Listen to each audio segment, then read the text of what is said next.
Hey guys, thanks for joining me. It's Fred coming at you live. This one here, we cover a lot of city police, county police, state troopers. This one here's on a DEA agent, and it's an interesting case. It's still in the courts, evidently, but it's concerning the death of a lady who was actually just riding her bicycle when she was hit, struck, and killed by this agent who says he was working on a case. Very possibly could have.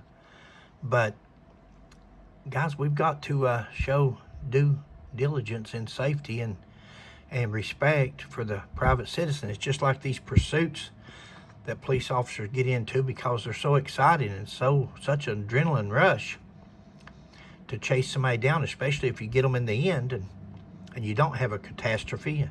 Everything goes well, but it's when you have a catastrophe and they go through a red light and kill a family of 4, which I've witnessed.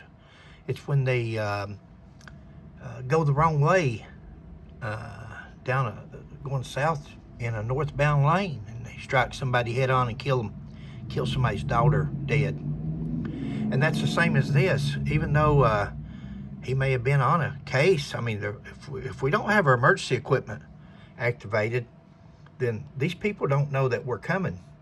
Signal 9, or speeding, or reckless, negligent, careless, call it what you want. But I'll play the video and pick up on the other side. Agent accused of killing a cyclist in Salem while on duty had his case presented before a federal appeals court today in Seattle. At the center of today's hearing was whether the agent can claim immunity from state prosecution because he was on duty, an on-duty federal agent. So it's state versus federal here. Fox 12 investigative reporter Ezra Kaplan has been following the case and brings us the story now. Ezra? Yeah, that's absolutely right. This morning, each side was allowed about 10 minutes to argue their case in front of the appellate judges. The debate centers around a complex legal theory anchored in the idea that federal law supersedes state law. But at the heart of this case is the tragic death of a mother, a wife, and a pillar of the Salem community. On March... Now, guys, the question to ask here, and that's what a lot of people, appellate courts, judges, different people forget to ask. What if this was a member of your family? What if this was your mother, your sister? What if?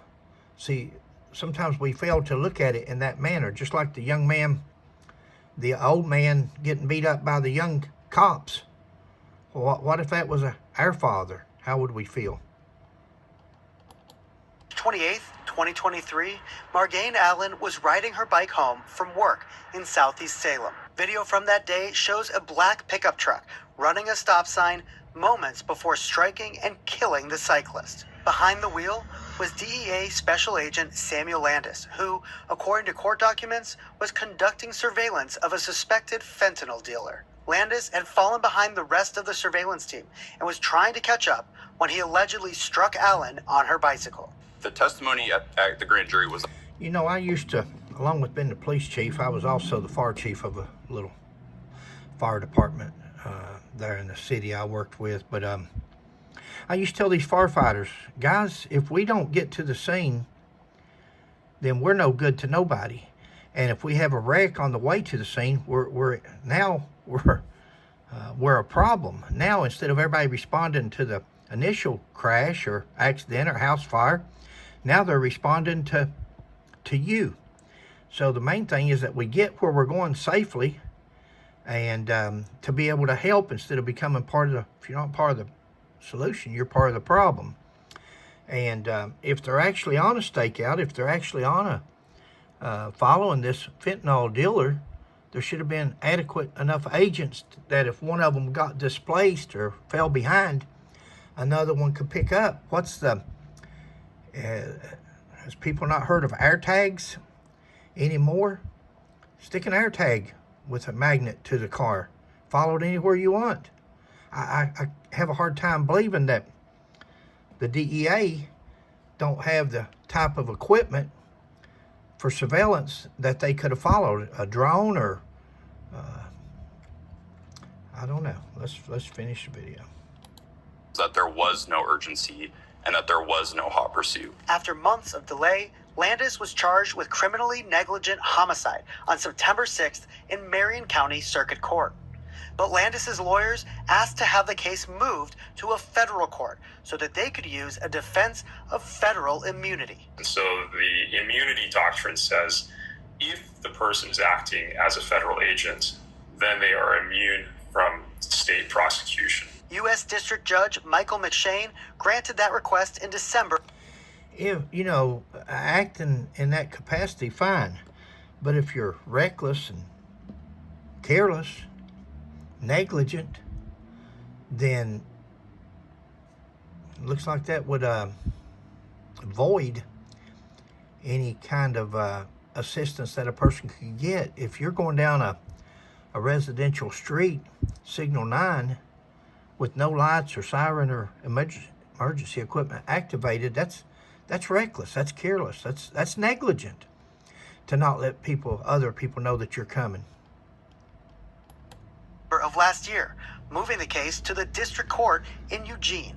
The Oregon Attorney General's office appealed that decision and today argued in front of the Ninth Circuit Court of Appeals that the case should stay in state court. So normally you actually wouldn't be able to get an appeal heard before you've resolved the entire case, but this is a special circumstance because if the case should not be in federal court, then waiting until it's been heard is a colossal waste of resources and time, and so forth. An attorney for the state of Oregon argued to the appellate judges that running the stop sign wasn't necessary for Landis to do his job as a DEA agent. You talk about and focus on urgency with legitimate justification, but are you almost suggesting that there needs to be a necessity for him to have run the stop sign? Yes, definitely. When a federal officer violates state traffic law, their conduct will only be necessary in that circumstance when there is some urgency or emergency that requires them to do so. Landis's lawyers countered that running the stop sign was perceived as necessary at the time, regardless of how it seems now. Everybody can say right now that wasn't the right decision. We know that because we know what happened. But what did he know at the time? What we know at the time is there's state traffic laws. State traffic laws to stop, at stop signs, red lights, to go the speed limit. What we know is that if you're running in an emergency capacity, you activate your lights and siren and all emergency equipment to make people aware that you're coming, and you're coming in a fast and rapid manner so they can get out of the way and look for you. Not traveling home from work on your bicycle and get killed. Had we lost this fella that day, the one that supposedly they're tracking, could we not have picked him up the next day? If he's a dealer, he's going to deal the next day and the next day and the next week. He's going to keep on dealing. We'll get him tomorrow. Do we really look back and say there's an innocent life taken because we were chasing a fentanyl dealer? Was it reasonable, given everything that he knew about the surveillance, about the need to stay in touch with the team, about the dangerousness of this fentanyl dealer? Then why wouldn't we have used a $20 AirPod or whatever they're called? The little things you stick in magnets and put in. I've got one on my keychain. All of that given, was it reasonable? It was a mistake of judgment. We know that. It was a tragedy that happened. But he made that reasonable decision in the context of law enforcement. Dear, you can't call running a stop sign in a residential area where children are at. You can't call speeding down a residential street like he was doing reasonable. I'm sorry, and I know I'm not an attorney. I didn't even stay at a Holiday Inn last night, but I wouldn't call that reasonable. You can't mix reasonable in with recklessness, carelessness, negligent.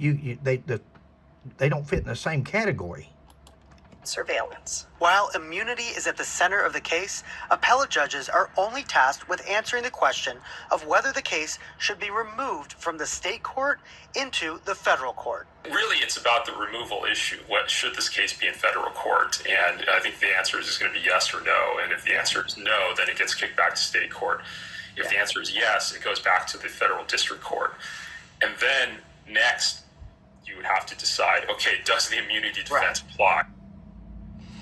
If the case remains in federal court, it doesn't mean that the immunity defense automatically works for Landis. His team will still have to show that running the stop sign was part of his work as a DEA agent.